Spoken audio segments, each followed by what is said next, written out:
Vamos começar? Primeiramente, todo mundo sabe que a gente tem muitos avisos para dar, não é?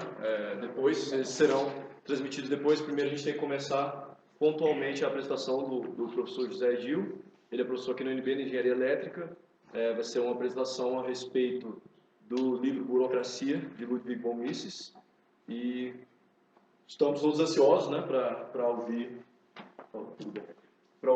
a exposição. Aí o Rafael vai explicar como é que vai ser a exposição e os debates, mas antes eu queria pedir uma salva de palmas para o Edil.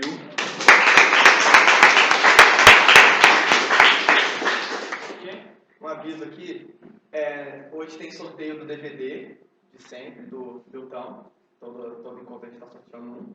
Vai ter sorteio também de livro e empréstimo de livro, então fiquem aí, por favor.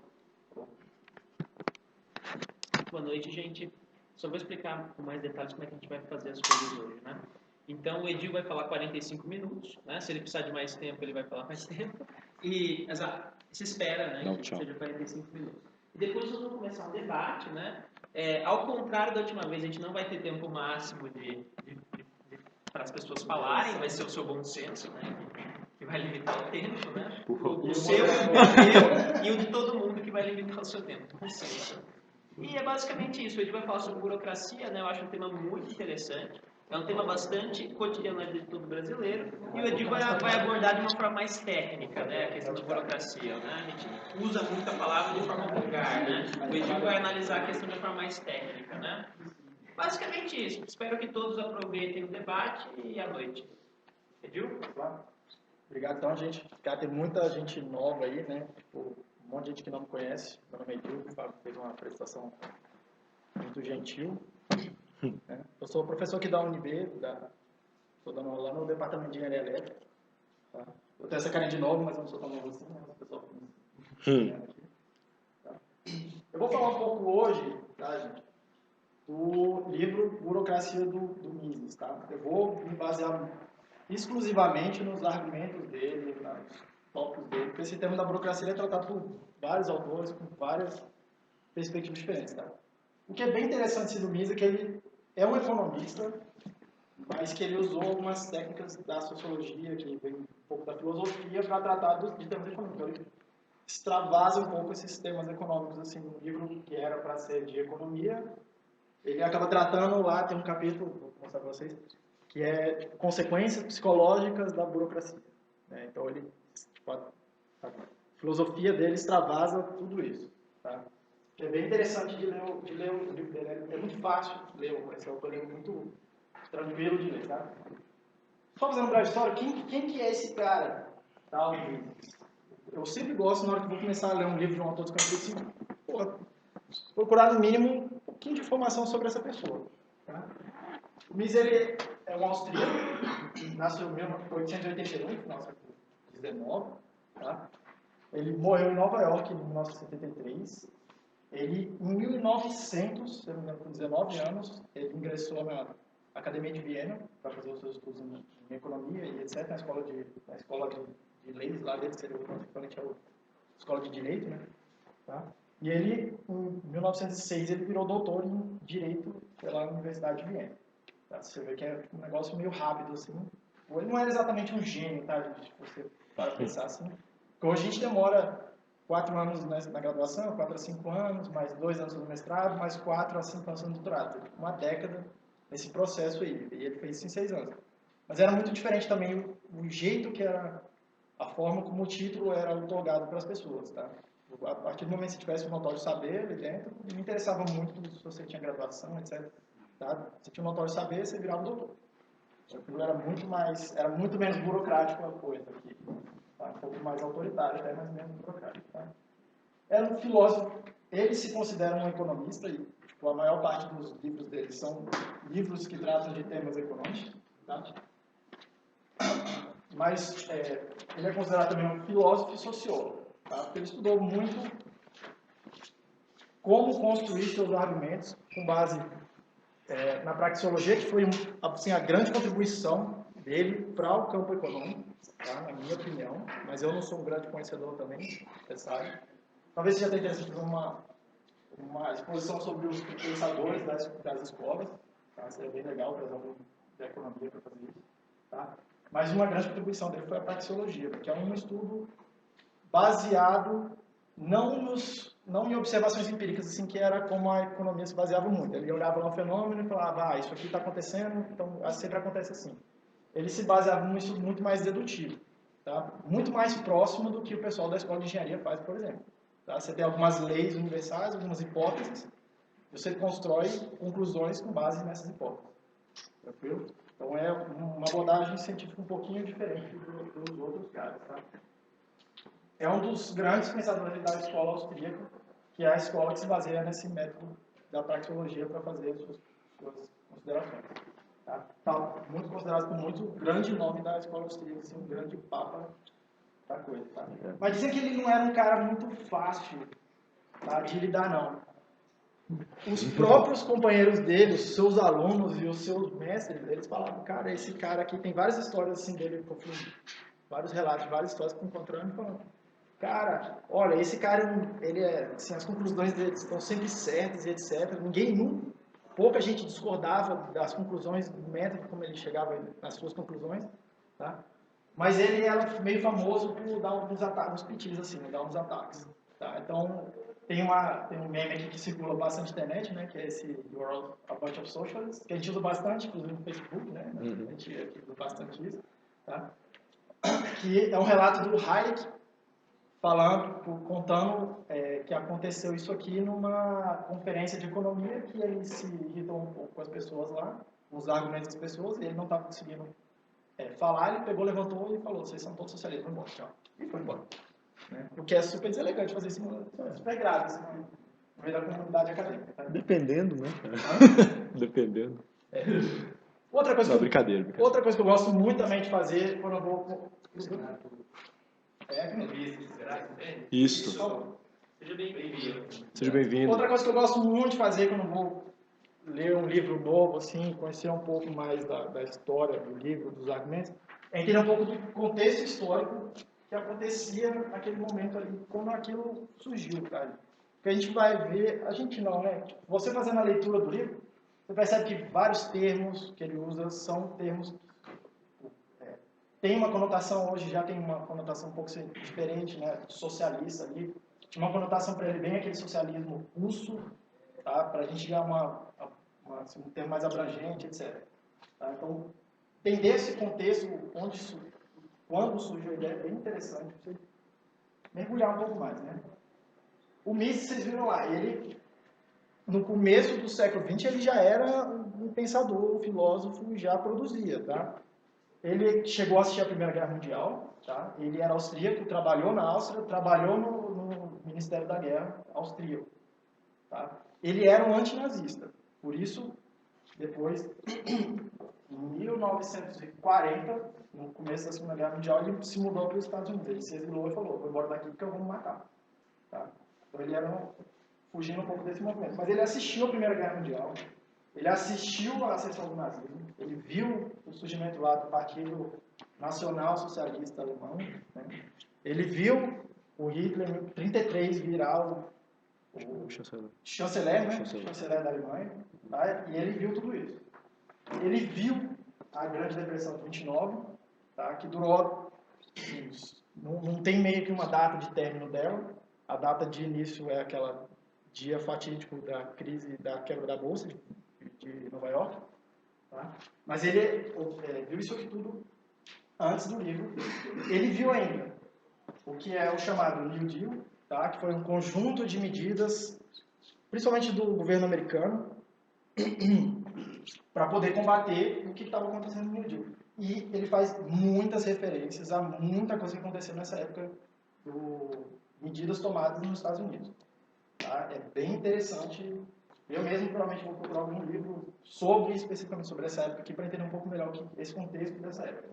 Tá? Isso aqui teve muita influência no livro, nessa obra dele. Tá? E ele viu também a Segunda Guerra Mundial. Tá? Esse livro foi publicado em 1944, a primeira edição dele. Então foi durante a guerra e foi logo depois, 3 a 4 anos depois dele ter se mudado para os Estados Unidos. Tá? E ter começado a olhar a coisa sobre uma nova realidade. Ele estava num país que totalitarismo e o Estado intervindo cada vez mais e cada vez mais e cada vez mais, e ele foi para um lugar onde o Estado intervia menos. Tá? Mas ainda assim ele viu tudo isso aqui acontecer. Tá? Qual que é a estrutura dessa obra? Tá? Como é que é a estrutura? Como é que ele dividiu? Como é que ele faz a coisa?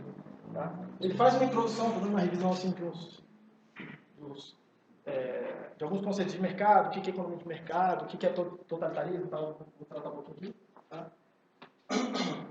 Ele explica o que seria a administração baseada no lucro. Eu vou traduzir aqui numa tradução livre de gestão de mercado, tá? Só para ter um nome para isso, porque é muito complicado de falar profit management. Não sei como traduzir isso. Eu vou traduzir como gestão de mercado, tá bom? Ou capitalista. Eu provavelmente vou usar esses termos como sinônimos. Tudo bem? Então ele explica como que funciona no sistema capitalista o sistema de gestão das empresas, dos negócios, dos afetos. Tá? E aí ele entra no que seria a gestão burocrática. Tá? Eu vou mostrar para vocês, ele trata a burocracia não como aquele termo pejorativo que a gente está acostumado. Tá? Toda hora a gente quer ofender alguém, a gente fala assim, pô, a gente vai na repartição pública, né? Fala assim, cara, você quer ofender alguém, você fala, velho, tu é um burocrata. Né? Então, sou burocrata. Né? Se virar para mim e falar que eu sou um burocrata, eu vou ficar bem nervoso. Tá? Porque normalmente a gente vê o burocrata como aquele cara que está ali para dificultar a sua vida. Né? Você vai no cartório, que é o ícone da burocracia na nossa cabeça, e você vai lá e tipo, porra, cara, eu tenho que ir para alguém me ver assinando e atestar que aquela assinatura é minha para uma outra pessoa que nunca viu aquele terceiro cara que está ali atestando. Um negócio meio... Não sei como é que funciona isso. Tá? Você não consigo compreender a lógica de nada. Tá?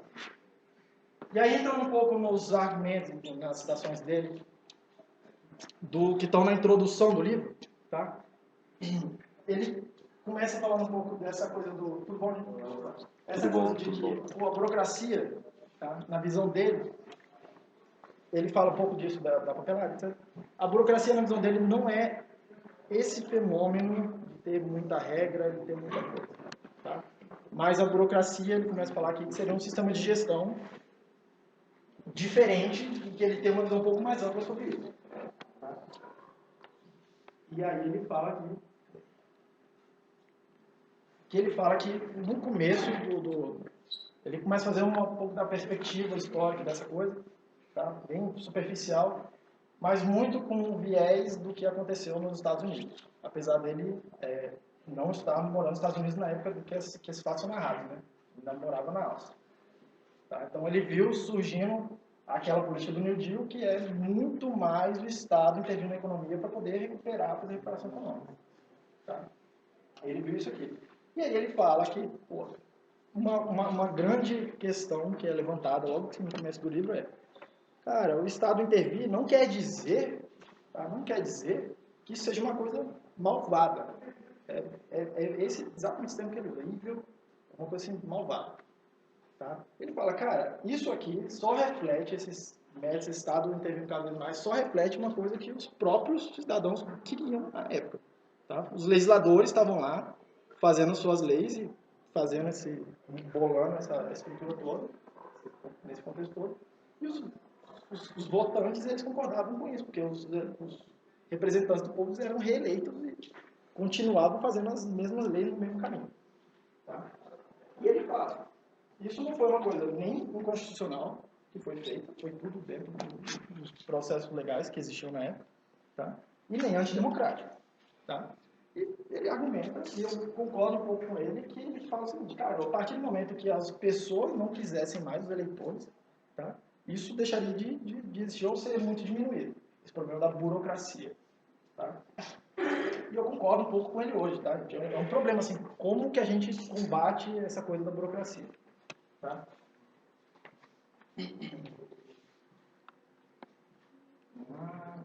E aí ele começa falando, ele está falando um pouco muito desse termo informal, né, da burocracia, etc. E ele fala muito, que começou a ter muita crítica, principalmente ali no final da década de 30, começou a ter muita crítica, principalmente entre os liberais, tá? coisa chamada burocracia. Que ele, até esse momento do livro ele não definiu, não deu uma definição muito clara mesmo do que é. Tá? Mas ele fala assim, cara, todo mundo que está criticando a burocracia, ele está lá criticando o cara carimba no papel, ele está lá criticando, tem que assinar o formulário em 3 vias e deixar um com não sei quem, reconhecer a firma, etc. Tá? E que, na verdade, todo mundo está reclamando disso, não estaria reclamando de fazer o papel, estaria reclamando de tanta intervenção na sua vida. Tá? Essa é a visão dele. Tá? E aí ele faz uma diferença... Bom, aí ele faz uma diferenciação aqui entre o que ele vai chamar de capitalismo e o que ele vai chamar de socialismo. Tá? O capitalismo para ele aqui é um sistema onde as pessoas, o sistema de produção, se tem um problema econômico para ele, tá? Onde eu tenho empresas livres para fazer coisas, produzir coisas novas, tá? Inclusive serviços são coisas novas, tá? E o reinado dos consumidores. Tá? Ele vai falar um pouco ali na frente. Para ele, no sistema capitalista, quem manda é o consumidor. E ele constrói argumentos para colocar isso. Tá? E que no socialismo, o que ele está chamando de socialismo é intervenção, controle, tá, do governo na esfera individual dos indivíduos, na esfera de vida dos indivíduos ali. Tá? Então, o Estado começa a colocar regras, ou colocar impedimentos, ou mesmo não deixar você fazer as coisas que você quer fazer. Tá? Isso é o que ele está chamando de socialismo. Tá? Mas, volto a lembrar, é muito baseado na ideia lá do socialismo, daquela Revolução Russa. Tá? Onde tem a economia seria centralizada, unificada, tem um board of governance lá, né, que tomaria decisões econômicas do que produzir, etc. Tá? E ele argumenta que é uma visão bem radical, na minha opinião, tá? Que não haveria uma terceira alternativa. Ou você é livre ou você não é livre. Então, essa é a visão dele. Tá? Que difere um pouco de várias visões um pouquinho mais modernas. O pessoal social-democrata, ele quer ser o meio termo dessas duas coisas. Que é a terceira via, né? Eles são a terceira via. Eles são a terceira via. Se intitulam assim, a terceira via. Isso. Tá? Então eles percebem que hoje em dia tem outras escolas de pensamento aqui nessa coisa, mas nos argumentos mesmo ele coloca, cara, ou é assim ou é assado.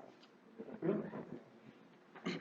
E aí ele fala um pouquinho de totalitarismo, que está muito ligado na visão dele com essa coisa da burocracia. Tá? Para ele, o que é o totalitarismo? Tá? Seria muito mais do que a burocracia. Tá? Para ele, na visão do Mises aqui até esse momento, a burocracia seria um método de implementação do totalitarismo. Tá? Seria uma ferramenta para se chegar lá. Tá? E o que é esse totalitarismo? É a subordinação da vida das pessoas, do seu trabalho, do seu lazer, tá? Para as ordens de uma pessoa do poder estabelecido. Tranquilo? E a burocracia seria um instrumento para isso. Tá? E aí, na hora que eu estava lá, uma grande coincidência, mas na hora eu estava com a televisão aberta lá, e aí tinha uma matéria desse tipo aqui. Tá? Estava passando foi isso na semana passada, mais ou menos, estava passando no Globo News, entre aspas, uma entrevista lá, que a gente discutiu bastante, né? Que era o professor lá do FBC, tentando, de toda maneira, mostrar que o governo do Nicolás Maduro lá era um governo democrático.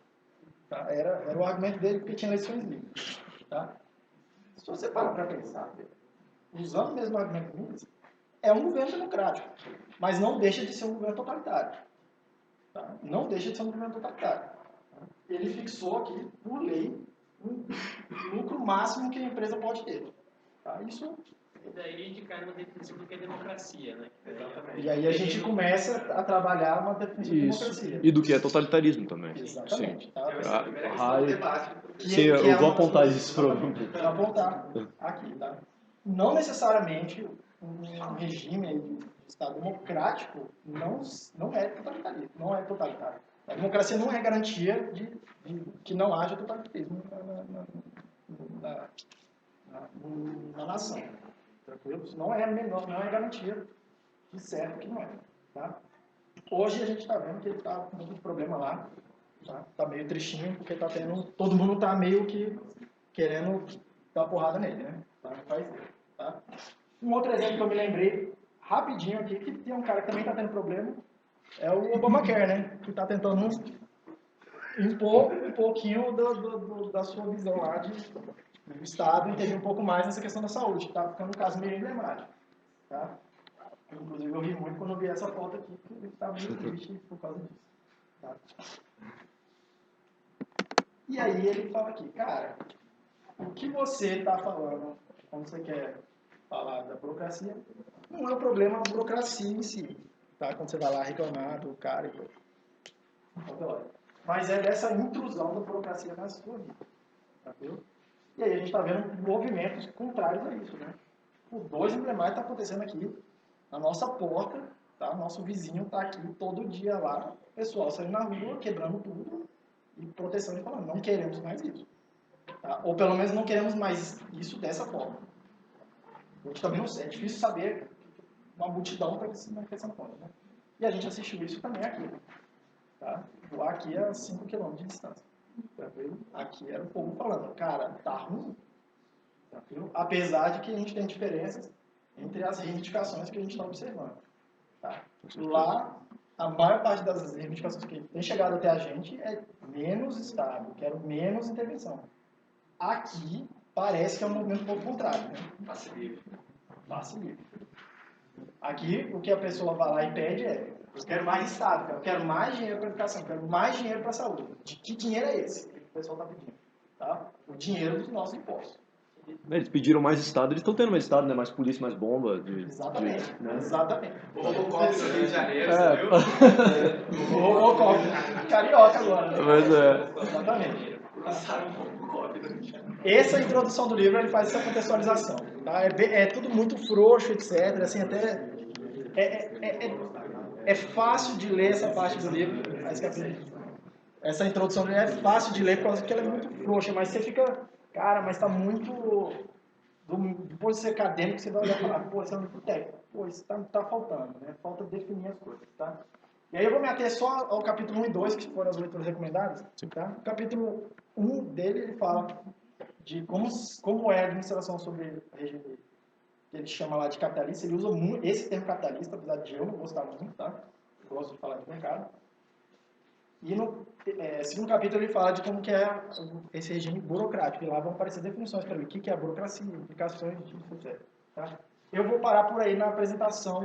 Vamos ver, a gente vai parar por aqui para poder debater. Tá? O argumento do livro está concentrado nesses 2 capítulos. Os outros capítulos ele fala como é que essa coisa da burocracia impacta tanto na administração das empresas privadas quanto nas empresas públicas e como que isso impacta a vida das pessoas. Basicamente, ele usando os seus argumentos que estão aqui para analisar alguns fenômenos. Tá? Então, vou me concentrar só nesse capítulo que estão os argumentos dele.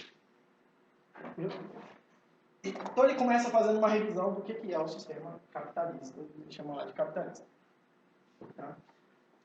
Para ele, o básico, o conceito mínimo lá do capitalismo é um sistema onde o capitalista, que é o cara que está produzindo alguma coisa nova, ofertando, um ofertante de bens, de serviços, tá? Não é ele que determina o que é que vai ser produzido. Tá? Seria quem consome, que faz essa definição do que é que tem que ser produzido. Tá? Que se você parar para pensar, tá? É uma visão totalmente contrária do comunista. Né? Vamos colocar assim. Para ele, na hora de combater o argumento dele, é que o capitalista é um cara malvado, que ele impõe o preço e ele impõe as coisas do jeito que ele quer. Tá? Mas o Mises coloca aqui, cara, se o consumidor, você produziu lá um carro, você tem carro, você não tem dinheiro, cara. Carro não serve para nada para você. Você não produziu um carro para você produziu um carro para comprar uma casa, por exemplo. Tá? Se ninguém comprar esse seu carro, tipo, isso não serve de nada para você. Você está pobre. Tá? Um bem não é dinheiro. Tá? Bem, ele tem um valor ali intrínseco que o que a gente faz é converter isso num valor, uma moeda, um valor monetário para a gente poder falar, isso aqui vale tanto e isso vale mais do que aquilo. Tá? Tem esse denominador comum para a gente poder comparar valores das coisas. Tá? A partir do momento que ninguém comprar, eu não tenho nada, eu tenho um carro. Tá? E se eu quiser uma casa, eu não consigo uma casa. A não ser que eu ache alguém que vai trocar lá o carro pela casa. Tá? E aí complica muito a coisa econômica aí. Ou você poderia decidir produzir uma casa. Mas ele gastou o seu... Isso é uma coisa interessantíssima. Porque ele gastou... Tem uma questão de custo de oportunidade aqui. Ele gastou tempo, dinheiro e seus fatores de produção, que é o termo que ele usa no livro, para fazer o carro. Percebe? Isso é um problema. Porque a partir do momento que ele gastou esse problema, ele não tem mais. Para fazer o quê? Tanto um problema como uma situação. Ele decidiu produzir o carro. O carro pode ver um produto e pode deixar de ser. Mas é um produto. Mas é um Não problema. é um produto. Exatamente. Mesmo que você tenha um produto e você não tenha demanda, Isso. o produto não vale nada. É isso. Porque como não tem demanda sobre aquele produto, você gastou todos os seus recursos e não vai ter nada de volta. Não vai nada de Exatamente. E o que determina, de fato, aquilo que tem valor é a demanda que você tem por aquele produto. Exatamente. Eu acho que se confunde. Agora o debate é para Não, melhor- Seria mais interessante fazer esse isso. conhecimento depois. Assim, ele é super válido, mas no momento adequado. Assim, pequenas intervenções Anotem. mais rápidas são interessantes Pode mesmo. anotar, a gente vai Mas eu tratar queria fazer disso uma depois. ligação. Eu acho que essa demanda, o foco na demanda, é o foco na legitimação do mercado como estrutura social e não como algo que serve a uma estrutura social. O que coloca os consumidores em democracia, certo? Ao invés do voto, eles têm o dinheiro, na Exatamente. capacidade de eleger um ditador, digamos assim, em outros moldes, em outras formas. Eu acho que é uma essência que está Você tocou num ponto assim, ímpar da discussão. Ele usa exatamente esse argumento que o consumidor seria um votante, cada unidade monetária seria um direito de voto, por exemplo. Ele usa exatamente esse argumento. Mas ele não trata dessa consequência que pode ocorrer, né? Seria interessante, tipo, isso na hora da discussão aqui, a gente colocar esse ponto e falar sobre isso. É uma crítica ao próprio trabalho dele, tá? Que ele não trata dessa consequência no livro. Mas eu acho que ele está ressaltando também o ponto de que um democrata você pode escolher um ditador. Só que o problema é quando ele escolhe um ditador no campo político, estatal, sempre há eliminação de possibilidade de entrada, isso deixa lá limitado. Quando você escolhe um ditador dentro do campo do mercado, com livre iniciativa, com liberdade econômica, com Mas aí talvez a gente... Mas é porque quando a gente fala de ditadura... vamos continuar, mas... Vamos. Esse vai ser Vai ter bom, tempo né? para tratar disso. Vai ter tempo. Esse vai ser Vamos. bom, né? Esse vai ser bom. Vai. Esse vai ser bom. Quando você tratar, eu coloco um argumento depois, que talvez fosse até um argumento da escola aqui, tá? E aí ele coloca, finalizando esse pensamento, né, que se você tem alguém produzindo lá, o cara, pode ser que chegue alguém que satisfaça a necessidade lá daqueles consumidores agora, melhor do que você, e esse conceito de melhor é bastante abstrato, né? Tá? Sim, Bastante claro. abstrato, tá? E esse cara toma o poder desse monopolista, inclusive pode ser um cara monopolista. Tá? Oi, E eu tio. trouxe dois... Posso só fazer um pequeno... É justamente por isso que não é uma ditadura, porque justamente é escolhido de uma forma não coercitiva e é escolhido a todo momento dentro do mercado. Mas não é democrático E a no gente sentido tem de, casos por exemplo, onde eu quero A e você quer B e ele quer B, logo todos vão para B. Não, eu escolhi A, então eu tenho A. Você escolheu B, você tem B. Então é totalmente voluntário e não coercitivo. Por isso que não é uma ditadura, entendeu? É diferente. Isso é uma natureza democrática. Isso. Certo? É uma ditadura, é uma natureza anárquica, até, se você for para pensar. O mercado tem essa natureza anárquica. Seria a ausência do Estado o que... Não, mas nas escolhas. Não, mas tudo bem. Desculpa, Edil, porque eu acho só que fiz observação, eu acho mas... que pro debate vai ficar Vamos, interessantíssimo vamos. esse assunto. Vamos lá. Passando ao final. Então depois vai sobrar a questão para debate. Vamos. Então vamos lá. Só para esquentar um pouquinho mais, acalorar então no debate lá. Na hora que eu li esse argumento dele, eu falei, cara, dois casos emblemáticos que vocês vão ver que o exemplo que eu vou trazer são muito de tecnologia, que são da minha área de estudo principal. Tá? Não muito tempo atrás, tá? 2007, tem 7 anos, foi o lançamento do primeiro iPhone. Nesse ano aí, a Nokia ela era praticamente uma empresa bem monopolizada, dominava o mercado ali. Tá? Tinha mais de 50% de market share em profit do mercado, né? E faturamento do mercado, ela tinha mais de 50% desse faturamento aí. Tá? Teve o lançamento do iPhone, tá? E depois teve um outro evento que aconteceu, foi o lançamento do iPhone 3G, tá? Que foi aqui em 2008, que é quando você vê no gráfico da época, foi lá começar a dominar todo mundo aqui, crescer muito forte, e a Nokia aqui começar a cair. Hoje a Nokia é praticamente empresa falida que foi comprada por outra, a própria Microsoft, né? Tá? A maior empresa, a mais poderosa do mercado, tá? Ela deixou de existir na prática hoje. Tá? É isso que aconteceu. E percebe, não teve ninguém que foi lá, pelos da força, e fez isso acontecer. Exatamente. Isso seria um exemplo primordial para mim do mercado funcionando. Uma pergunta, os lucros da Nokia absolutos diminuíram ou só os relativos?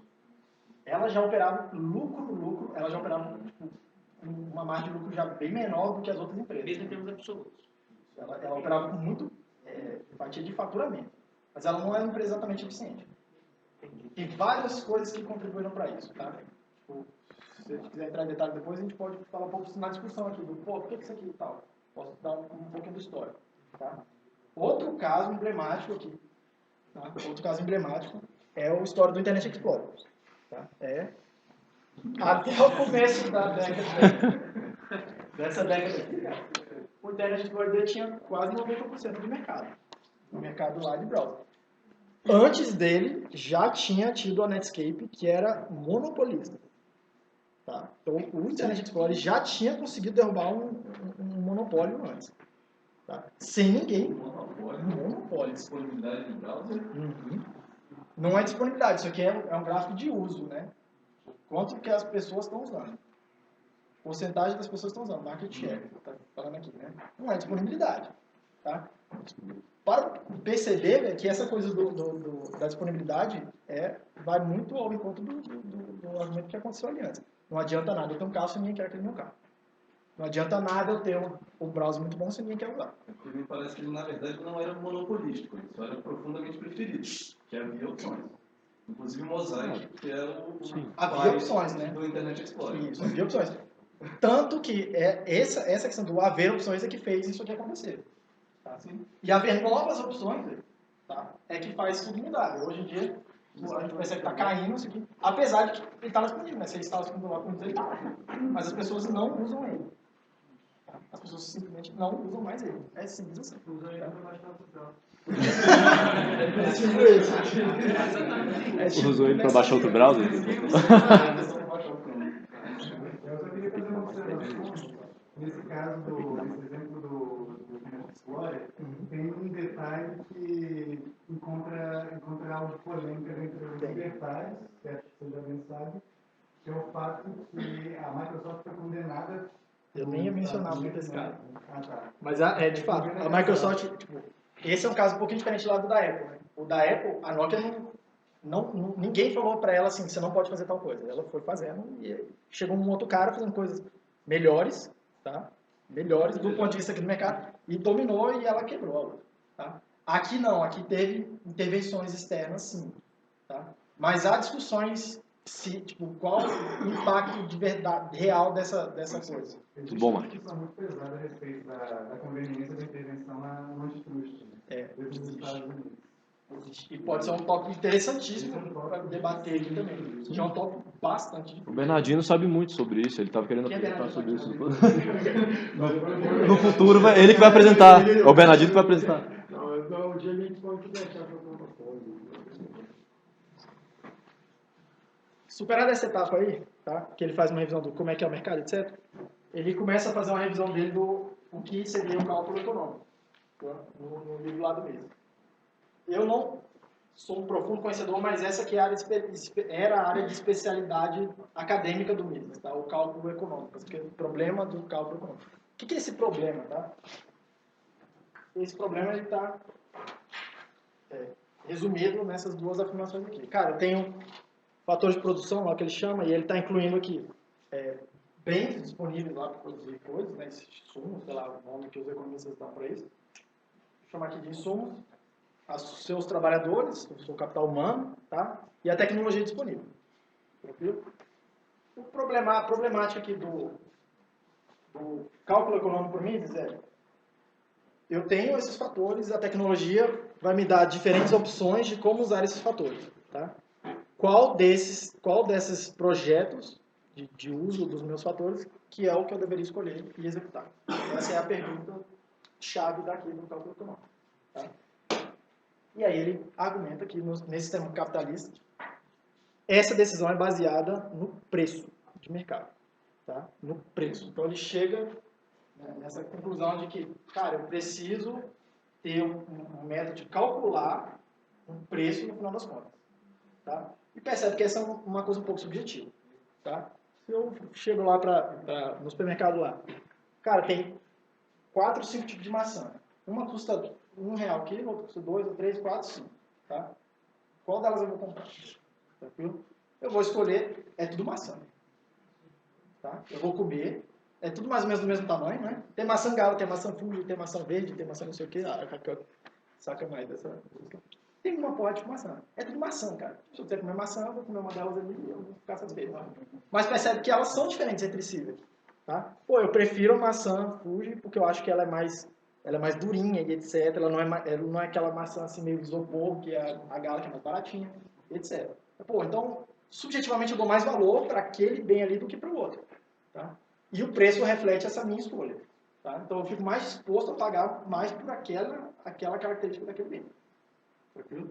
E essa seria a coisa o preço, ele estaria refletindo nessas coisas individuais de todos os agentes que estão ali operando no mercado, ofertando e demandando produtos.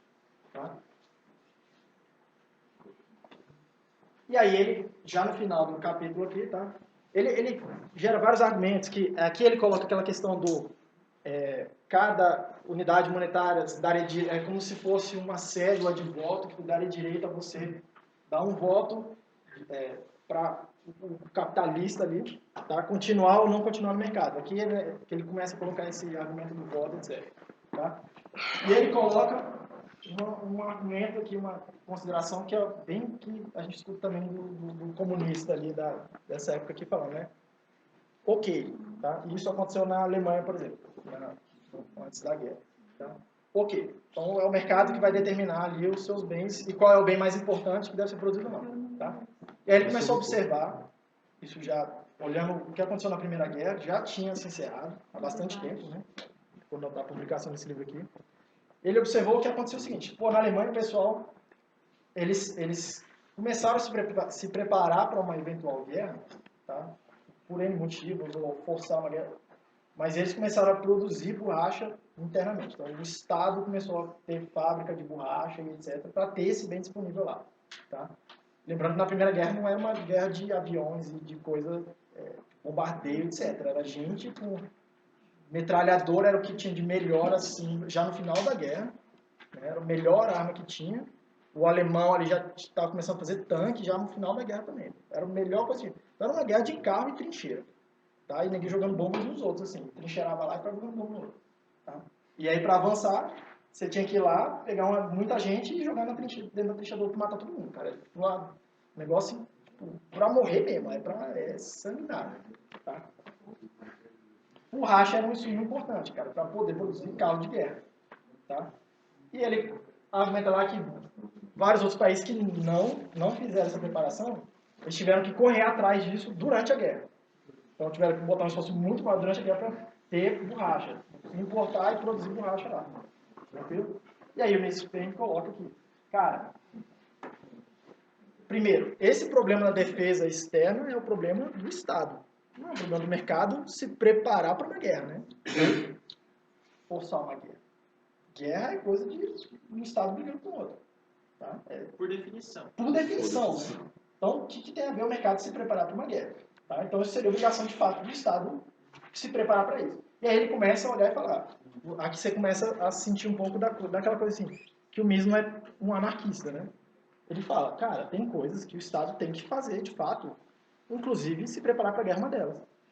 Tá? Então você começa a depender que, cara, não é um anarquista. Tá? Ele não está falando, o Estado não é para fazer nada, não é para ter. Ele está falando, o Estado tem as suas funções. Tranquilo? Tá? E ele coloca aqui também que muito da intervenção e muita coisa a gente começa a ver hoje em dia, né? Hoje, aqui no Brasil, inclusive, tá? Proíbe, por exemplo, sei lá, tem um caso que eu me lembrei que agora, meu irmão está malhando e ele compra suplemento importado. Tá? Então tem suplemento que ele é proibido no Brasil, e por exemplo não é proibido nos Estados Unidos, é proibido no Brasil. Ele está falando, o Estado falando para você, você não pode consumir isso vai fazer mal para você. Tá? E o Mises argumenta, cara, isso não é dever do Estado falar isso. Deixa o cara, se ele quer tomar esse negócio, é problema dele. Tá? É problema dele. Tá certo, no livro ele não entra, mas tem o problema, talvez, de assimetria de informação, né? Tá? Tipo, o cara que está ofertando, talvez ele tenha uma informação que aquilo faz mal e ele não fala nada. Ele sabe que aquilo vai fazer mal para a pessoa e não fala nada. Então, como tratar? Isso é um problema também que é polêmico, né? Essa questão da assimetria de informação. Nessa questão que você levantou sobre se preparar para a guerra, vamos supor que o Estado, dentro das suas funções, se prepare para a guerra, vendo que no futuro vai haver necessidade por borracha, por exemplo. Se ele inflaciona a demanda no mercado da borracha, nisso ainda considerava isso. E ele é exatamente o que o americano fez, né? Ele inflacionou o mercado da borracha, em vez de construir fábrica. Sim, mas aí Mises aceitava isso, essa premissa de que dentro das funções do Estado, se ele interferir de alguma forma na economia, é aceitável? Ele não trata disso nessa obra. Talvez, tipo, a obra grande do Mises lá é o Ação Humana. Eu não li esse livro ainda. Tá? Talvez ele trate desse assunto, mas eu não sei dizer se, do ponto de vista dele, seria aceitável ou tolerável, ou como fazer, implementar isso. Eu não sei. Tá? O Fábio aqui, talvez, na hora do debate, ele já... Eu não entendi. A sua pergunta é se ele deveria comprar borracha ou se ele deveria produzir borracha? Não, é porque é o seguinte... Ele São duas formas distintas de intervenção. Formas distintas de ação, né? Porque se é comprar ou produzir? Acho que é isso. Que é um problema nosso também hoje, né? É porque se você aceita, digamos, Mises aceitava a existência do Estado, certo? Então, se você aceita a existência do Estado e você precisa se preparar para uma guerra, então você precisa comprar borracha. Isso daí vai aumentar a demanda por borracha usando impostos mesmo, né? Então, vai aumentar o preço. É difícil falar de inflação, mas vai aumentar o preço. É um consumidor a mais. É o que está comprando meio. Eu acho que o provável seria... Fábio, eu acho que o provável seria que o Mises não defendesse a produção, ele defendesse a compra de borracha pelo mas Estado. aí é um detalhe, assim. Eu mais provável. Mas eu acho que De qualquer forma, ele debate. consumiria recursos, então é melhor o setor privado produzir a borracha do que o Estado. Eu acredito também que ele iria nessa linha argumentativa, que é o que os americanos fizeram, né? Ele inflacionou o preço da borracha, porque o Estado começou a comprar muita borracha. Aí acontecia. Borracha é um bem muito barato, por isso que não era muito produzido lá.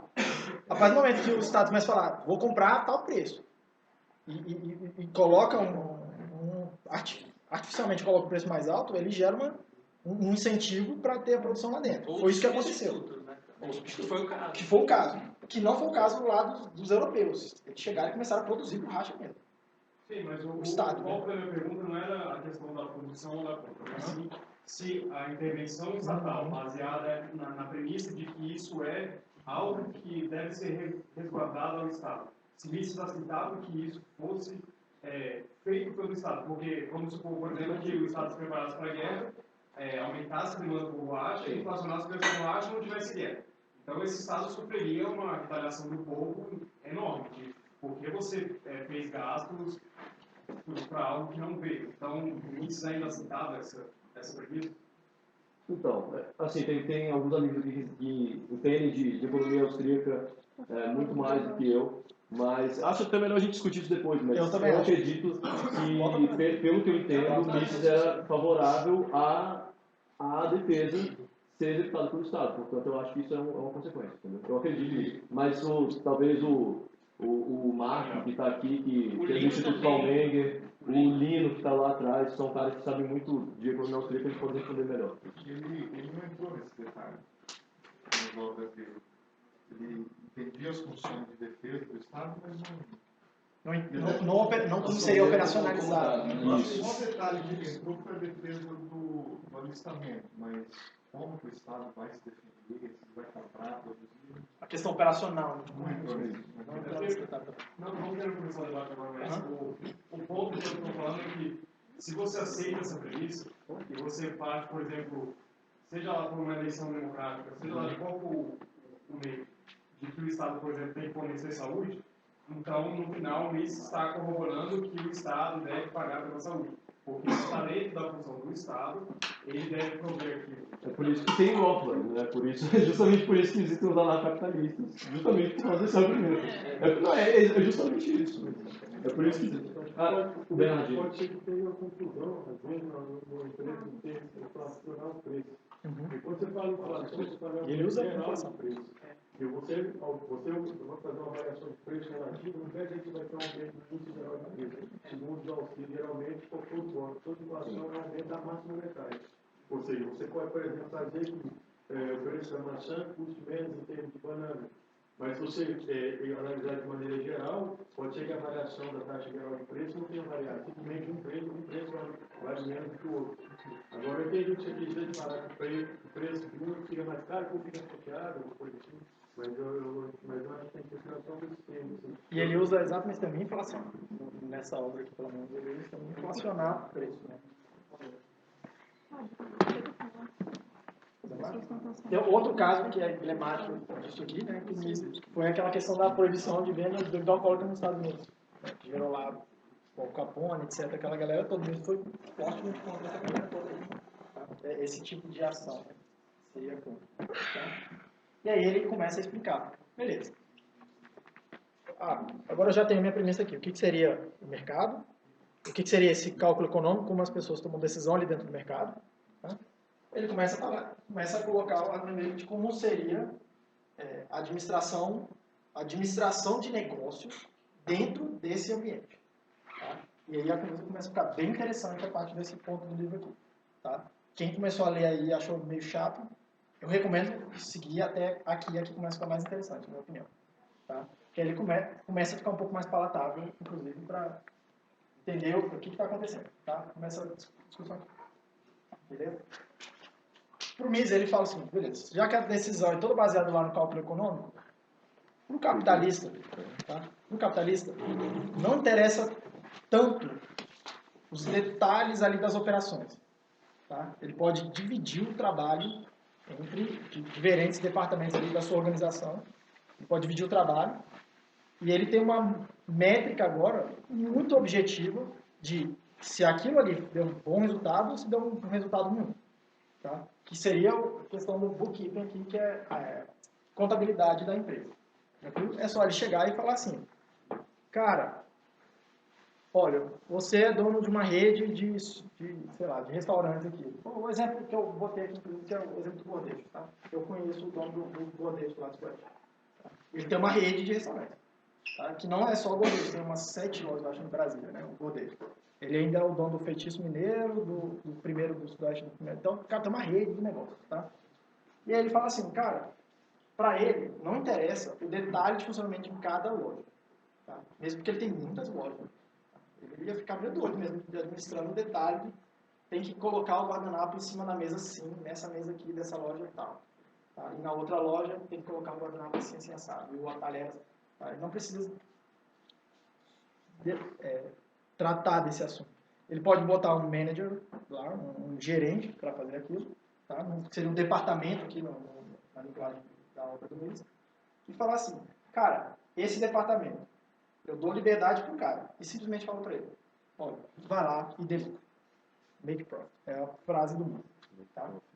Mas eu não espero uma padronização, não? É que esse aspecto me deixou curioso. Como é que é? Uma padronização. Você falou do guardanapo. Todas as lojas do guardanapo assim, ponto. Hoje em dia a gente tem essa figura da padronização. Né? Por exemplo, é o que a Apple faz. Né? Tipo, toda loja ela tem um padrão e etc. E tal. Mas isso seria mais uma diretriz geral de operação, que já é uma coisa burocrática. Tá? Já é uma coisa burocrática. Mas que a liberdade do gerente de agir, ela tem que estar ali. Tá? Ela tem que estar ali. Essa questão do gerente não ter a liberdade plena, nos capítulos que eu não vou tratar aqui, mas que seriam consequências de intervenções externas dentro da empresa. Ou naquele ambiente que ele construiu, né, de mercado. Tá? Então aquele mercado não é exatamente o mercado, o modelo que ele colocou. Digamos, esse aspecto de padronização meio que assim, pós-Mises, ou análise de literatura Mises. Ele não tratou aqui dessa obra, mas não sei também como é que eram os negócios nessa época, né? Não sei como é que eram os negócios nessa época. Tá? Então, mas por um mês, nessa obra, ele simplesmente fala que, cara, o departamento deu lucro, a loja específica, deu lucro, ok, tá tudo bem. Tá? Não deu lucro, tá mal. Preciso fazer alguma coisa. Tranquilo? E esse alguma coisa, muito provavelmente, já, que eu vou falar de casa, né? é demitir o gerente da loja e mudar o gerente. Quem nunca passou na frente do negócio tem escrito uma faixa lá, sob nova direção. Né? Tá? Hoje em dia já nem é tão comum, né, ver essa fase, mas tem uma época que era muito comum. Você passa na frente lá, sob nova direção. Tá? O cara mudou o gerente. Tranquilo? O cara mudou o gerente do lugar. É isso que eu acabei de falar, certo? Si próprio. E aí eu ia contar aqui para vocês uma anedota, mas que aconteceu comigo, né? Desse mecanismo funcionando, tá? Desse mecanismo funcionando. Eu moro em cima de uma loja do Godeiro, tá? Então eu conheço o gerente, conheço o pessoal que trabalha ali, eu conheço os gerentes que trabalham ali, conheço os garçons, conheço todo mundo, tranquilo, tá? Aí um dia eu cheguei com fome em casa, tava de noite assim, eu tava com preguiça de fazer comida, eu falei, cara, pô, bicho, faz uma pizza aí pra mim. Eu só tenho pizza média, assim, mas a média dele é tipo desse tamanho. E pra uma pessoa é tipo muita coisa. Ela tá fazendo aqui, né? Pra mim é muita coisa. Uma pizza média é muita coisa. E eu não queria comprar uma pizza média porque eu comia, sei lá, metade dela e eu ia guardar e outro dia eu ia jogar fora porque eu não ia comer, eu não como comida requentada. Então, mas é uma preferência minha, eu não comer comida requentada. Tranquilo? Frescura, pode comer. O que vocês querem? Tranquilo? Então eu não queria uma pizza média. Aí eu falei, pô, faz uma pizza brotinho, faz uma pizza menor aí. Aí ele falou, ó, só tem um brotinho de banana. Banana não, né, cara? Eu não quero comer banana. Tá pedindo demais. Não, mas pô, de banana eu não quero, velho. Obrigado, velho. Ele me ofertou uma coisa eu não queria. O bem que ele me ofertou. De banana eu não quero. Bate na mesa e fala, não volto mais aqui. Não, então aí que acontece. Eu folheando o cardápio assim dele e tal, eu falei, puta, né? Não tem outra coisa que eu queira aqui. Tipo, eu queria uma pizza pequena e pronto. E ele só faz o cardápio só tem de banana. Aí virou pra mim e falou, cara, eu vou fazer o seguinte pra você. Tá? Olha a liberdade de agir do gerente. Conversando com o gerente. Ele falou, cara, eu vou fazer o seguinte pra você. Eu vou mandar fazer uma pizza brotinho, você me fala o sabor aí qualquer e eu faço pra você. E eu cobro o preço aqui, X, que é o preço para aquele cardápio dessa outra pizza. Percebe uma coisa? Tipo, na hora que ele fez isso, eu falei, então eu quero uma pizza de X de tal coisa. E paguei lá pra ele e pronto. Fui embora, fiquei satisfeito com a minha pizza e ele recebeu o dinheiro. E ele ficou satisfeito também. E ele ficou satisfeito. Você, né? Percebe? Sim. Nessa hora funcionou esse mecanismo. Tá? Percebe que se fosse um negócio mais burocrático, que a gente vê muito dentro das empresas também acontecendo, o cara ia, ou não vou fazer, Não posso. ou não posso, não é? Não tá ou não posso, etc. Ou vou ligar pro meu gerente, ou vou ligar pro dono aqui. Exatamente, né? Tipo, percebe que o gerente não tem liberdade para agir. Tá? Aí esse caso aconteceu, tá? Uma outra... Detalhe, no setor público, então, não teria a mínima chance de acontecer. Na repartição pública. A gente vai chegar lá. Talvez, se ele, dependendo da pessoa que se ligar, você consegue até o que não tá. Até o que não tá no livrinho lá. Mas... A gente vai chegar lá. Onde que eu tava? Me perdi. Na próxima história. Pizza. Dois caras satisfeitos. O link da coisa. Tipo, na hora que caiu a ficha de. Cara, isso aqui. O mercado funcionando, olha que lindo. Alguns meses até depois, que aconteceu isso, logo, vários meses depois, eu estava lá no Godeixo, lá, tomando um refrigerante, e chegou o dono lá e comecei a conversar com ele. Ele é do conselho fiscal do prédio lá, que eu sou também. E aí a gente começou a conversar e tal. Uma das coisas que eu estava conversando com ele, eu falei, deixa eu dar uma coisa aqui, quanto que é o faturamento da loja, não sei o que e tal. Tipo, nossa, quem não tem curiosidade de saber qual é o faturamento de uma loja, como é que funciona o negócio, né? Aí ele falou, cara, é X. Aí eu, cara, e desse X aí, como é que você faz aqui no cardápio para saber quanto que você tem que botar de preço? Ele falou, cara, eu meio que boto mais ou menos o que eu acho que a pessoa vai pagar. Mais ou menos o quanto que eu acho que custa, tá? E aí ele falou para mim, tudo aqui tem que ter uma margem de contribuição, não que ele usa, tá? Então tudo aqui tem que me ajudar a dar lucro no final das contas. Mas eu não sei dizer exatamente quanto que dá de lucro uma pizza, quanto dá de lucro uma Coca-Cola, quanto dá de lucro qualquer coisa que está aqui. Tá? Eu não sei exatamente nesses valores. Eu falei, e aí, como é que você faz? Ele falou, cara, só me interessa no final do ano chegar na minha meta de lucro. Aí eu falei, quanto foi a sua meta de lucro, seu lucro no ano passado? Ele falou, cara, fechei 9% e eu queria 12%. Sacou? E basta para ele. Exatamente isso que o Messi acabou de colocar. Basta para ele esse número no final.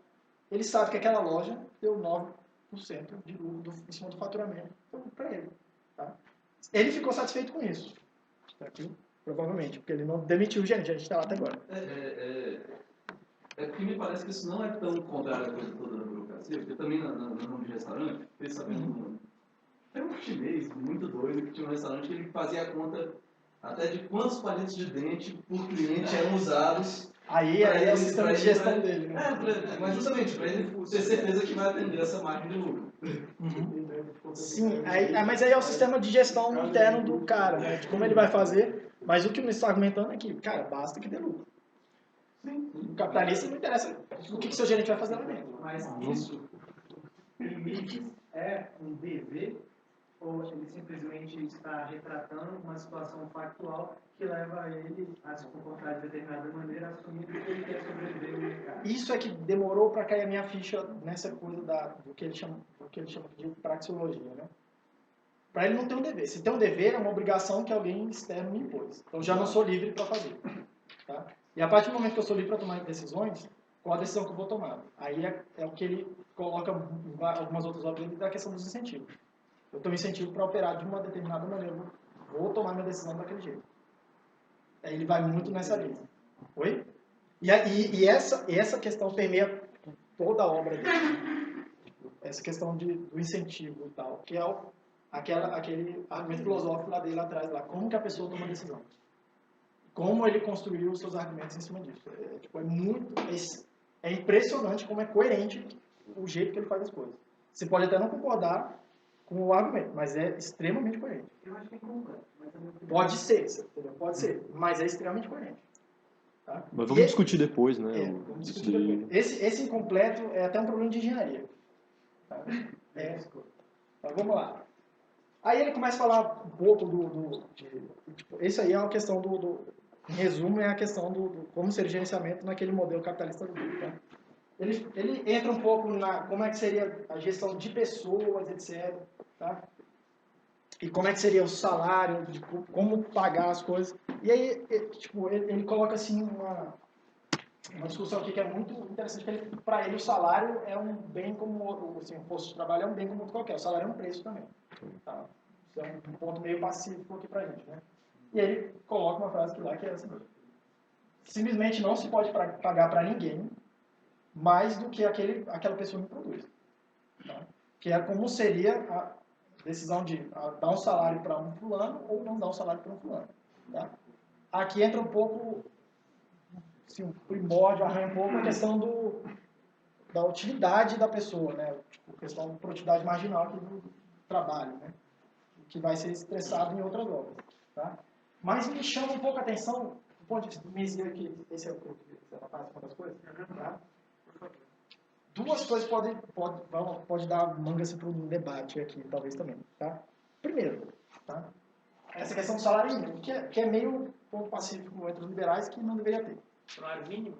Um salário mínimo. Né? Porque o salário mínimo, ele vai de encontro a isso aqui. Se o cara não produz, se eu ofereço, tem um salário mínimo, sei lá, R$700 para uma pessoa, para um trabalhador. Tá? Independente do trabalho, tem que pagar no mínimo isso. Tá? E o trabalho que ele desenvolve me gera de benefício menos do que esse salário mínimo, eu não deveria pagar esse salário mínimo, eu vou pagar menos. E nem pode, na verdade, em muitos casos. Por isso que é desemprego. É o que ele argumenta que ele não pode. Ele não pode. Que custam menos do que um salário mínimo para serem produzidos. Exatamente. Ou você força a pessoa a economia. Aí tem vários problemas. Por isso que eu quis chamar a atenção aqui, para a gente colocar um ponto para discussão, né? Tipo, essa questão do salário mínimo tem tudo a ver com isso aqui. Tá? E outra coisa e aí eu vou tocar num ponto assim, que é bem polêmico, dá muita porrada, né? Que é essa questão que se observa de diferença salarial entre homens e mulheres. Tá? Que se observa, de fato se observa. Tá? Eu tenho duas críticas assim, severas a várias coisas, momento feminista, etc. Uma delas é isso aqui. Tá? De alguma forma, o mercado está valorando menos o trabalho da mulher.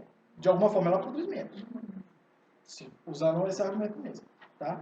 E de outra forma, eu acho que tem uma certa confusão. Usando o argumento dele.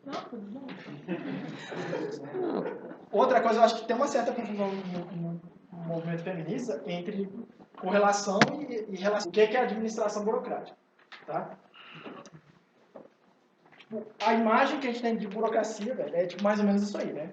Você tá lá e, porra, cara, eu quero transar, e a mulher pode virar pra você e falar assim, não, beleza, então você já preencheu o seu formulário 2 vezes. É mais ou menos isso aqui que você sente quando você tá lá no cartório, na fila do cartório, pra reconhecer a firma, né? É exatamente a mesma coisa. Você quer comprar um carro novo, tá todo feliz lá e tal, não é? Tá todo empolgado com o seu bem novo.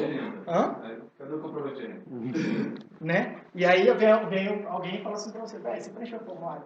Cadê a declaração de qualquer coisa, né? Aí, você compra hoje, pega uma semana depois. Percebe? É exatamente essa mesma sensação que a gente tem, né? Tá? E aí ele começa fazendo um apanhado um pouco histórico e argumenta que tipo, essa coisa da gestão burocrática começou historicamente, tá? Quando as sociedades aqui, tipo, que ele chama lá de tribais, começaram a se tornar mais feudais, né? Que eu tinha um rei e reis, etc., porque ele tinha que tomar conta de uma porção muito maior de terra, de gente e etc., de bens. Tá? Começa a ficar muito complicado para o rei tomar conta do país. Tá? Você para pensar lá, a gente pensa assim, né? Tipo, quando você escutar na escola, um feudo é tipo um lugar fechado. Cara, não é tipo uma fazenda. Sacou? Que você pega um cavalo e dá uma volta. Tinha feudos que eram países inteiros na Europa. Tipo, um negócio extraordinariamente grande. Tá? Então, de alguma forma, e ali vão ser produzidos bens, e tem gente vivendo ali, e é tudo meu, né? Se eu sou o déspota, é tudo meu. Tá? Então, essa coisa começa porque ele tem que delegar tarefas, tem que delegar a gestão desses bens. O rei tem que começar a delegar a gestão dos seus bens. Tá? E aí ele começa a argumentar. Cara, só quem controla isso aqui é a minha vontade enquanto déspota.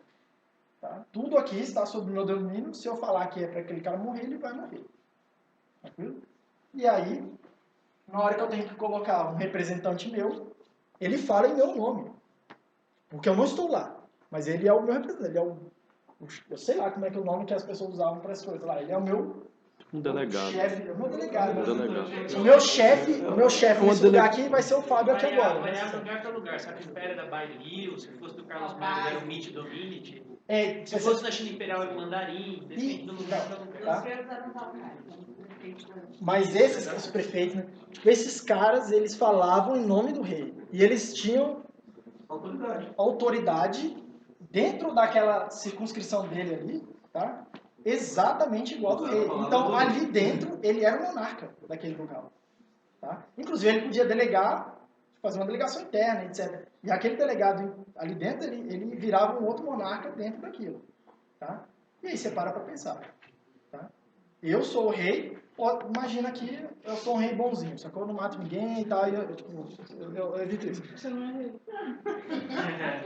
Posso ser um déspota esclarecido, não posso, né? Mas enfim, aí eu sou um cara assim, que eu não quero escutar os dois lados e tal, sou um Salomão da vida. Aí eu delego aqui uma parte lá do meu feudo lá pra Raquel, e a Raquel gosta do sangue, cara. Então, tipo, na hora que tem um conflito ela fala assim, cara, vocês dois estão brigando, então eu vou matar os dois. Acabou. Sacou? Ela tem autoridade de fazer isso, ela tá falando em meu nome. Tá? Se eu não quiser que ela faça isso, eu tenho que começar de alguma forma a limitar o poder dela. Tá? De alguma forma, começar a limitar o poder que ela tem para falar em meu nome. Tá? E é daí que surge o que ele chama aqui de burocracia. Tá? Agora, a partir do momento que eu tenho diretivas, tenho instruções, um pouco mais objetivo de falar, olha, você vai fazer desse jeito. Você não vai matar ninguém, ok? Percebe que ela é menos déspota ali dentro agora. Ela está limitando, eu estou limitando o poder dela. Tá? Daqui começou a surgir essa coisa da burocracia. Um pouco diferente do que o Weber diz. É um pouco diferente do que o Weber diz. Ele fala que você substitui a autoridade monarca pela burocracia na medida que você separa o Estado do privado. cidadão, do privado. Uhum. Pois é, percebe que são visões completamente... Mas porque eles partiram de premissas completamente diferentes, né? Tipo, aqui ele está partindo dessa premissa da hierarquia. Não só disso, mas aquela premissa básica lá dos incentivos, né? Como as pessoas vão atuar e está deduzindo a partir dali. Tá? Ele não estava só observando e olhando e falando, olha, aconteceu historicamente assim. Não, ele está construindo um modelo e tentando encaixar essa explicação no que foi acontecendo. Tá? Beleza? E aí eu achei essa tirinha aqui que eu achei super engraçado, que é mais ou menos isso que estava acontecendo, começa a acontecer, né? Começa a acontecer coisas, começa a acontecer todo tipo de coisa, né, cara? Tipo assim, chega Jesus Cristo lá, morreu, aí tem um burocrata lá no céu, lá, falando, tá? Tem um burocrata lá no céu falando, porque Deus falou que tem que ter, cara, um requerimento tipo, para você poder ressuscitar, tá? Então tem alguém cuidando de pegar o formulário de requerimento. Tá? E isso aqui acontece, né? Quantas vezes a gente já não viu alguém dar a famosa carteirada? Ah, você sabe com quem você está falando? Aqui no Brasil, a gente já viu vários casos desse aqui, tá? Me perdoe os religiões, mas eu acho muito engraçado essa que eu tinha que colocar, tá? Então, esse seria o princípio de como é que começa a surgir essa coisa da burocracia no regime, não vou chamar de autoritário, mas déspota, tá? Despótico, tá? A coisa foi evoluindo e aí a gente tem a chegada da democracia depois ao longo da história. E ele começa a olhar e falar, cara, como é que funciona então essa coisa da democracia da burocracia dentro desse outro regime, tá? Dentro desse outro regime. E aí ele já começa falando o seguinte, democracia, para mim, implica, tá, a supremacia da lei. Se não houver supremacia da lei, não tem democracia. De onde vem isso e por quê? Ele não trata disso nessa obra, tá? Tem várias teses, por que surge a lei e etc e tal. Eu lembro do Bachar, que é excelente também, que é bem sangue no olho, né? Falando sobre isso, tá? Estou com ele aqui. Vou emprestar para quem quiser hoje. Mas ele parte desse pressuposto, tá? Não. Quem é o déspota aqui agora na democracia, velho, não é mais uma pessoa, mas a lei. Tá? Então é muito próximo. Não, é pra você apontar. É muito próximo. É que eu tô assim, filmando. E é bem interessante que ele vai construindo essa coisa. Ah, já foi. Tá, vai. Vamos lá, Gil. Pô, gente, tô fazendo um negócio. Vai. Pra fechar aqui, já fica bom. Tá? E você começa a pensar, ele começa a argumentar e construir a coisa. E você começa a olhar e falar assim, cara, se a lei é suprema, velho, então a lei é o déspota aqui agora. E esse sistema, ele se encaixa muito bem, porque lá tinha um déspota, tinha que limitar o poder e etc, delegar as coisas, tá? E aqui também. Desculpa, ele não está falando do Estado de Direito? Oi? Ele não usa esse termo, é Estado de Direito. Rule of law. É isso. Rule of law. Não é porque ele está fazendo um paralelo com a burocracia, né? No fim das contas, Ele está querendo dentro da democracia, mas na verdade aquilo que ele está falando é a democracia dentro do Estado de Direito. Quer dizer, a burocracia dentro do Estado de Direito. Mas é isso. Mas é exatamente isso. É um Estado de Direito. A definição teórica de rule of law e Estado de Direito vem a partir do constitucionalismo. Sim. É um pouco mais do direito, exatamente. Mas é porque toda essa concepção se encaixa na supremacia da lei, mas não necessariamente precisa da Constituição dando direitos fundamentais do jeito que é compreendida após a Segunda Guerra. Então o Estado de Direito abrange necessariamente o rule of law, mas não precisa necessariamente corresponder e tratar do Estado de Direito, só do rule of law.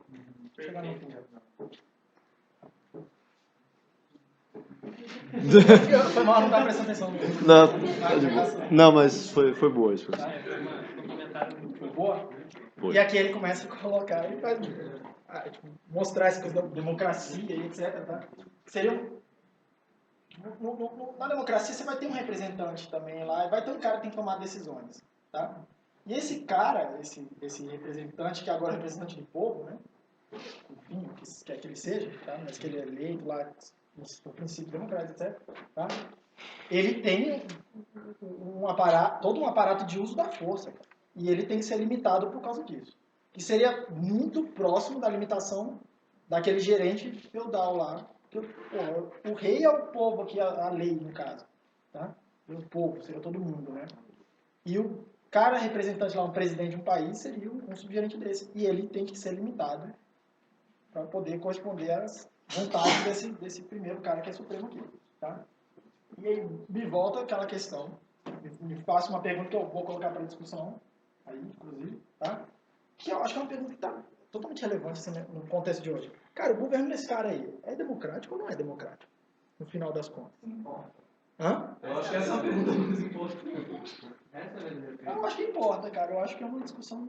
É relevante, a pergunta é Eu acho que é relevante. extremamente relevante. Se for democrático agora. Acho que democrático não é um bom critério. Oi? Minha opinião é popular. Mas essa Ok, eu acho que é uma não. pergunta bem interessante aí. Tá? E aí ele começa a colocar a questão do que é a gestão burocrática, que para ele começa a vir a ser a definição de burocracia. Começa a se esboçar aqui nesse ponto. Tá? Que seria a administração, seria um sistema de administração, tá? Qualquer operação lá que seja, mas que seja um sistema construído com base na estrita acordo com a lei. Então, você vai agir porque tem uma lei falando como você vai agir, tá? E de acordo com o que ele chama de orçamento, tá? E aí ele coloca aqui que, cara, não é problema mais do cara da administração, tá? Não é problema do cara da administração dizer se aquela lei ali que está dizendo como agir, como os agentes vão agir, tá? Se ela é boa ou ruim. Tranquilo? Não é, na visão do mesmo que não é o agente que está operando ali a burocracia, não é ele que tem que decidir essa coisa. Quem tem que decidir isso aí é o representante eleito lá, ou o próprio povo, que é quem tem o poder para decidir isso. Tá? E aí eu faço a mesma pergunta, só que para nossa manifestação.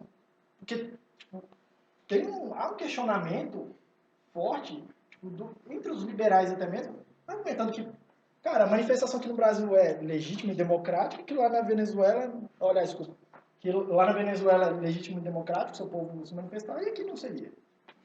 Eu já ouvi que liberais... É o contrário, né? E os comunas, eles argumentam o contrário, né? Que aqui seria um movimento legítimo e democrático e que lá não seria. Que é um movimento fascista, né? Ou que Patrocinado pelos Estados Unidos. Illuminati. Mas calma aí. Essa questão acho que é interessantíssima a discussão. Tá? Interessantíssima a discussão. Tá? E eu vou deixar para a discussão para dar minha opinião. Tá? Para fechar, quais serão as características principais, tá? Principais aqui do que ele está chamando aqui de burocracia, tá? Ele começa a falar, agora ele só começa a colocar os pingos nos is, né? De tudo, com base em tudo que ele colocou lá para fechar esse capítulo aqui, tá? Ele começa a falar que, cara, eu não estou tratando do porquê essa burocracia existe ou para que ela serve. Os filósofos do direito e outros teóricos vão tratar disso em outros óbitos. O meu problema aqui é econômico, ele não usa esse termo, meu problema é econômico, mas meu problema aqui é simplesmente olhar e falar. Existe burocracia e o que seria essa burocracia? E aí ele chega nessa definição, tá? Nessa característica aqui. A burocracia vai existir toda vez que não puder ser feito aquele cálculo econômico. E aí, isso vai embarcar lá na definição formal, ele tem um parágrafo para transcrever aqui. A burocracia é isso, tá? Mas ele começa a colocar. Olha, a gestão da coisa pública, percebe, ela não é difícil de... Tipo, ela não é nem difícil, é impossível você monetarizar ela, né? Quanto que vale o trabalho de um policial? Quanto que vale o policial ir lá e prender um bandido? Quanto que vale isso? Isso é monetarizado. É monetarizado e monetarizado, eu só acho que é imoral. Aí a discussão para nosso debate. Isso é monetarizado. Não, mas valor... Não, mas uma coisa é o valor no mercado e o quanto se recebe são coisas diferentes. Entendeu? E ele chama a atenção de que o valor e o preço são duas coisas diferentes. São. O mercado também não é uma entidade. É um processo, não é uma entidade, é um processo. Percebe? E entra um problema, né? Que, na minha opinião, depois de ler esse livro, vai ser o problema de toda a gestão burocrática. Tá? Que é, já que o cálculo econômico não existe mais, porque o cálculo econômico se baseia lá na ideia de lucro. Eu vou produzir, eu vou receber mais por um bem que eu produzi. Beleza? A partir do momento que não existe mais essa possibilidade de fazer isso, porque o serviço público não procura lucrar. Uma escola pública não quer lucrar.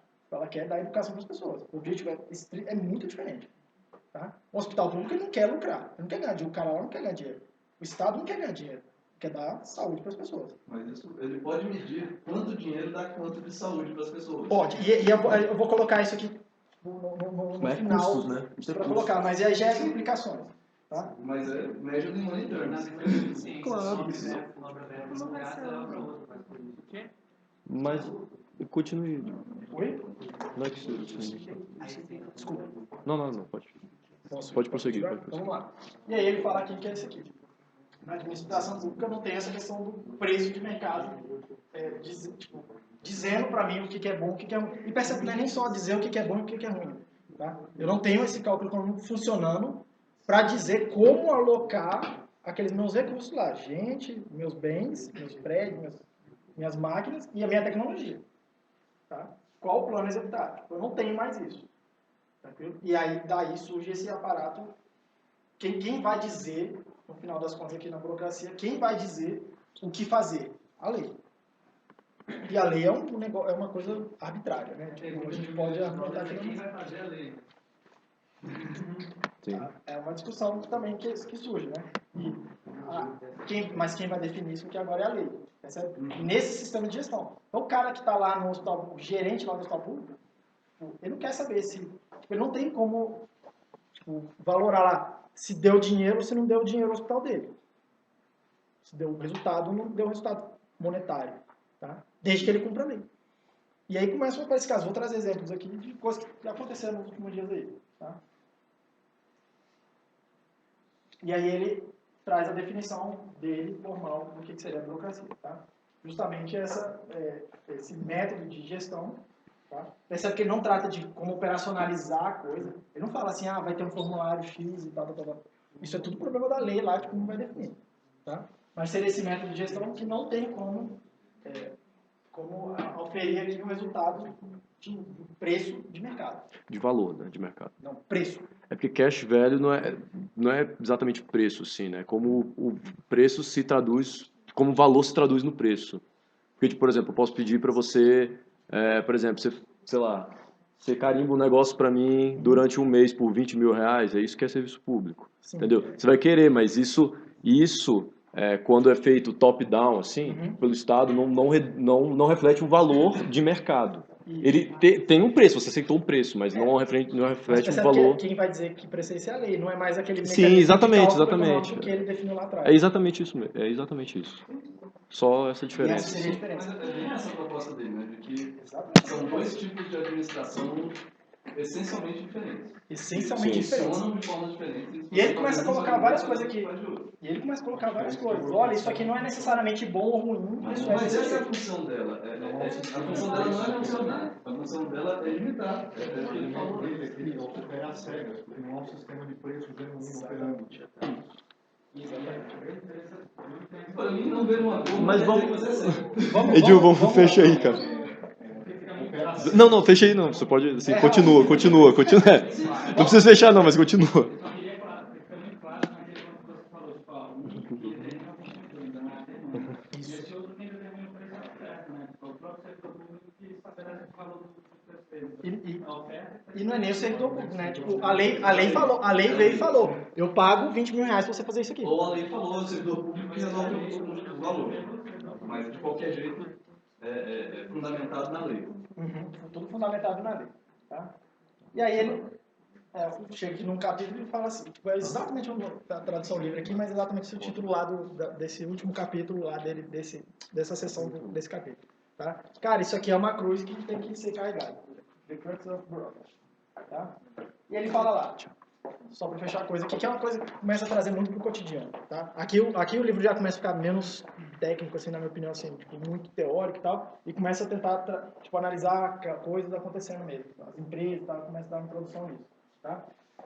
Ele começa a falar, cara, você chega lá no office, lá no escritório de Public Affairs e fala assim, cara, esse negócio é ineficiente, esse negócio é ruim, e a gente passa por isso todo dia, não é? Todo mundo aqui que está estudando ainda, você tem que ir lá e pegar uma declaração de qualquer coisa, a pessoa olha para você e fala assim, cara, quem é você? Sai daqui, né? Aí você olha e fala, aí ela fala, preenche aqui o formuláriozinho, amanhã eu trago pra você. Cara, um negócio que ela senta em 10 segundos, ela clica um botão no computador e sai na impressora e tá. Percebe? E elas demoram 3, 4 dias pra fazer aquela coisa, tá? Isso, dando esse exemplo aqui, velho, tá? Como que é marcar uma consulta no hospital público hoje? Marca para um ano depois. Então, é desse tipo de coisa. Não, e você tem que ir lá e ficar numa Você marcar, você passa uma semana. Não, percebe? Cara. Aí você começa a olhar e falar assim, cara, o cara começa a falar, porra, é tipo isso aqui, né, cara? O hospital público lá, o office é tipo, é isso aqui, cara, feito. E todo mundo lá na frente. E aí eu começo a achar que não é uma coisa que tá lá explícita. Mas uma coisa que eu acho que se pode inferir dos argumentos dele, é que eu acho que só pode. Seria interessante para a discussão, essa não vou levantar. Que é o seguinte, eu acho que só pode ser feita essa comparação se houver, tipo, negócio operando nos dois sistemas.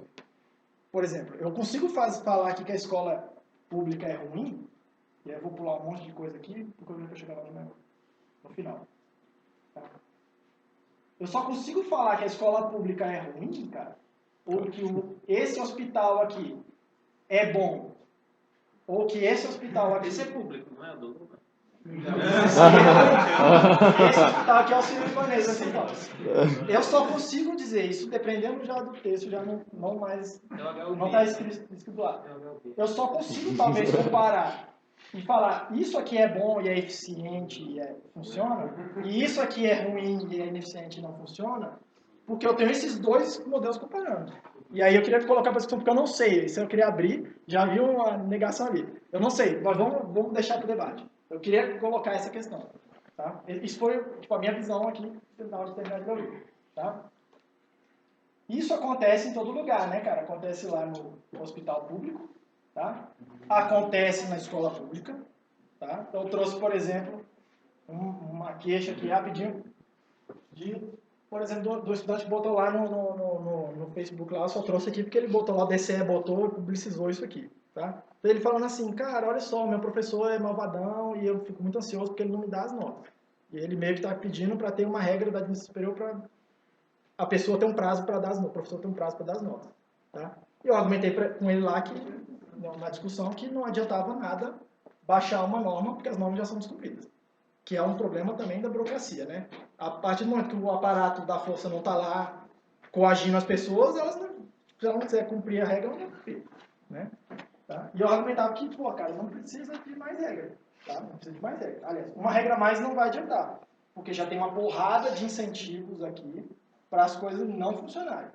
Tá? Essa é uma só reclamação. Mas, por exemplo, uma reclamação que eu escuto muito. Ah, pô, meu departamento oferece muito pouca disciplina optativa. A reclamação recorrente lá que a gente recebe no departamento da LEF. Aí eu falo para o cara, pô, é o seguinte, eu tenho dois problemas lá, que não é porque eu sou malvadão que a gente não oferece disciplina optativa, porque a gente é malvadão, a gente não quer ter trabalho, etc. Não, primeiro porque tem um currículo lá que tem N disciplinas obrigatórias, tem que ser ofertadas, e elas têm primazia sobre as optativas, então tem que ser ofertado de qualquer jeito. Inclusive sociologia, né? Inclusive tudo isso aí, tá? Isso aí, já percebe, é a lei falando assim, cara. Ó, tem que fazer isso, isso e aquilo. Beleza? Então, a lei está mandando eu alocar meus recursos de determinada maneira. Nesse que sobra, tá? Eu ainda, às vezes, sobra um pouquinho, tá? E aí o cara vai ter que decidir o que fazer, tá? Tem uma porrada de incentivos para o cara não dar aulas aqui, tá? A gente é contratado como professor, mas isso é avaliado principalmente nas avaliações de progressão e de bolsa, de qualquer coisa, de CNPq, de CAPES, de qualquer coisa, tá? Como a sua atividade de pesquisa. Bom, então, se eu tenho um pouquinho de tempo sobrando, eu não vou gastar em aula, eu vou gastar em pesquisa. Tranquilo? Há um incentivo muito claro para fazer isso. Tranquilo? Há um incentivo muito claro para fazer isso. Tá? Outra reclamação que é muito recorrente aqui, tá? Eu escuto muito assim dos meus alunos. O cara fala, cara, por que eu tenho que estudar esse negócio aqui que ninguém mais usa e etc. Eu falo para ele, cara, é o seguinte, eu concordo com você. Eu gasto tempo falando de coisas que ninguém mais usa, que você não vai usar nunca, que eu sei que você não vai usar nunca. Engenharia é comum isso, né, cara? Muito comum. Mas tem uma norma aqui falando, por exemplo, na medicina que eu vou ministrar no semestre que vem, que eu tenho que falar disso aqui, velho. Enquanto eu não falar disso aqui, eu não posso falar de outra coisa que não seja isso aqui.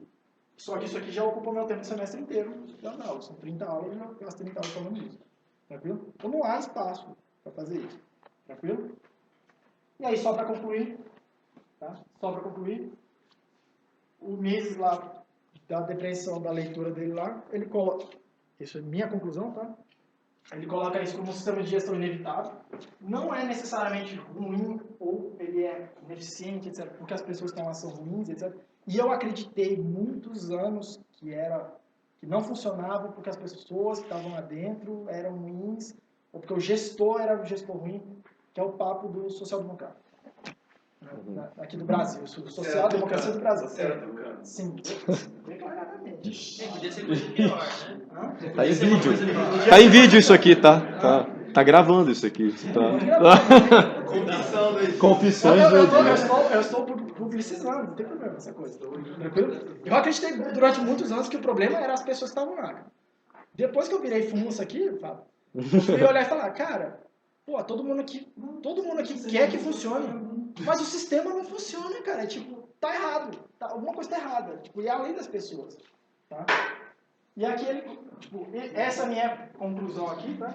Que aqui seria difícil, bem difícil, tá? Comparar essa questão da gestão de mercado lá, capitalista, e da gestão burocrática, porque elas têm objetivos diferentes. Tá? Elas funcionam de jeito diferente porque elas têm objetivos diferentes. Uma tem o objetivo do lucro e a outra tem o objetivo estrito de seguir a lei. Tá? E aí, eu queria abrir para discussão, acho que eu me alonguei um pouco mais do que deveria, né?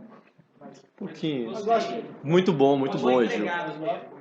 Tá? Eu coloquei algumas questões para o debate aí. Claro. E aí... Você quer que eu repita as questões para a pessoa? Se você quiser. Antes disso, né?